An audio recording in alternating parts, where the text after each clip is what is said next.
Bonjour. Cet automne, le gouvernement provincial a lancé le programme d'aide aux études, le PAE, en anglais TAB. On l'a présenté comme un programme de gratuité scolaire pour les étudiants de familles aux revenus de 60 000 ou moins. Ça veut dire que l'enfant d'une famille de 3 qui vit avec un revenu de 60 000 aurait droit à la gratuité scolaire, mais que les 3 enfants de celle qui vit avec un revenu, disons, 61 000, n'y auraient pas le droit. Déjà, on peut voir qu'il y a un problème. Mais il y en a un autre. C'est que les étudiants qui n'accédaient pas au PAE ne vont pas recevoir plus d'aide financière. Dans la majorité des cas, ils vont en recevoir moins. Mais pourquoi? Pour financer le PAE, le gouvernement a modifié son programme de prestation pour l'achèvement des études dans le délai prévu, ou PDP. En anglais, c'est le Timely Completion Benefit. Ce programme ramenait votre dette étudiante à 26 000. Mais là, sans avertir personne, le gouvernement a augmenté ça à 32 000. Si on ajoute l'intérêt sur 10 ans, ça veut dire 9 000 de plus à rembourser pour les diplômés qui y auront accès. Puis il n'en avait pas des tonnes, comme vous pouvez le voir.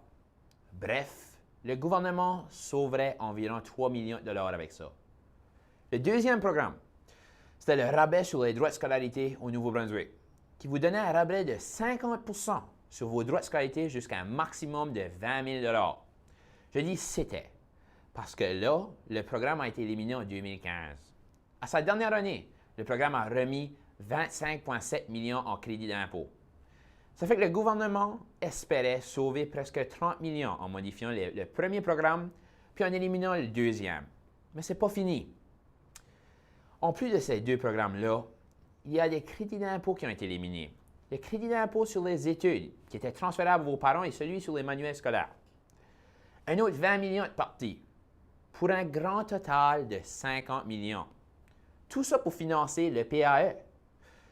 Et le budget du PAE, pour sa première année, 26 millions et demi. Là. Mais, on regarde en Ontario.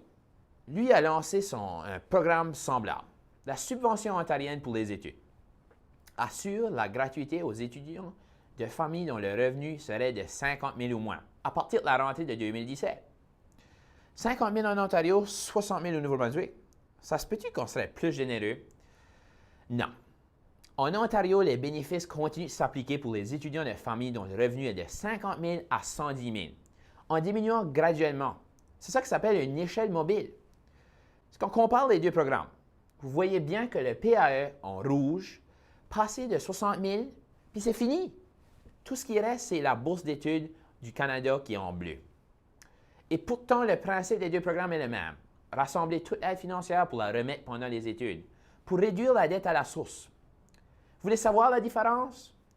Dans les deux cas, toute l'aide financière a été rassemblée, mais c'est seulement en Ontario que toute l'aide financière a été redistribuée. Au Nouveau-Brunswick, c'est presque la moitié des fonds disponibles qui ont disparu. L'objectif de base était bon. Il faut améliorer l'accès au postsecondaire pour les familles à faible revenu. Ça, même la FECUM le demande depuis des années. Il ne faut pas jouer les hypocrites. C'est positif. Mais si on a les moyens d'aider plus de monde avec le même argent qu'avant, pourquoi qu'on ne le ferait pas? Parce que là, le PAE va donner 5 000 de plus à quelque chose comme 4 200 étudiants. Bon, le gouvernement nous dit 7 200, mais en réalité, il y a 3 000 qui avaient déjà accès gratuitement au postsecondaire.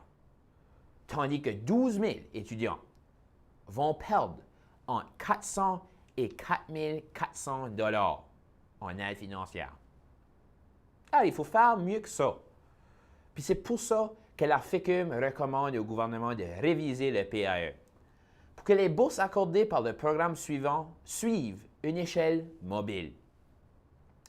Merci. C'est tout pour aujourd'hui et passez une bonne journée.